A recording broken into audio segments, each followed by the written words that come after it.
এটা কোনো গল্প নয়, এক দু বছরের কথা নয়, বরং দীর্ঘ ৪৪ বছর যাবৎ সকালের মক্তবে বাচ্চাদেরকে ফ্রিতে কোরআন শিক্ষা দিয়ে আসছেন কিশোরগঞ্জ জেলার পাকুন্দে উপজেলার চরফরাদি গ্রামের মাওলানা মুজিবুর রহমান।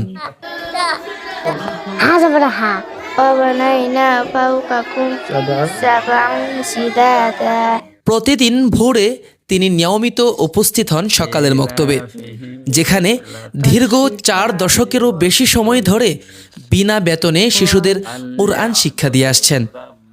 তার এই অবদান চরফরাদির মানুষ কখনোই ভুলতে পারবে না। না, এই মক্তব আপনি ফ্রিতে পড়াইতেছেন না? হ্যাঁ, অনেক ছাত্রছাত্রী আইতো না? হ্যাঁ,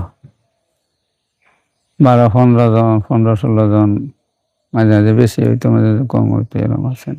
মাওলানা মুজিবুর রহমান ১৯৫২ সালের ১ ফেব্রুয়ারি এক সম্ভ্রান্ত ধর্মপরায়ণ মুসলিম পরিবারে জন্মগ্রহণ করেন। ৩ ভাই ও ১ বোনের মধ্যে তিনি ছিলেন সবার বড়। তার পিতা ছিলেন সৎ পরিশ্রমী কৃষক, যিনি সাদাসিধে জীবনযাপন করেও সততার উদাহরণ রেখে গিয়েছেন।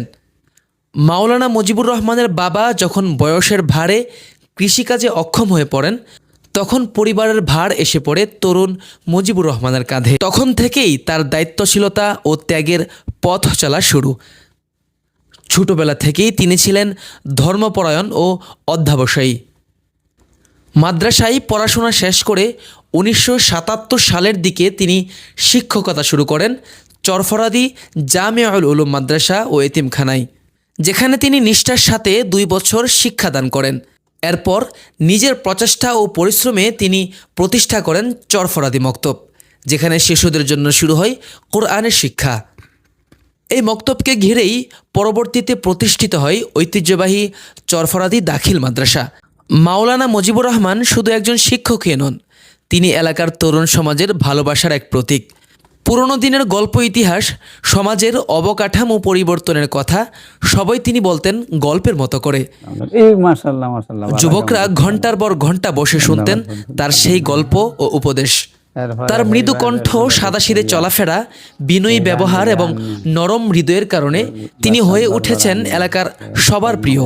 মাওলানা মুজিবুর রহমানের জীবন নতুন প্রজন্মের জন্য এক অনুপ্রেরণার বাতিঘর, যিনি কিনা ৪৪ বছর ধরে বিনা বেতনে শিশুদেরকে কোরআন শিক্ষা দিয়ে যাচ্ছেন।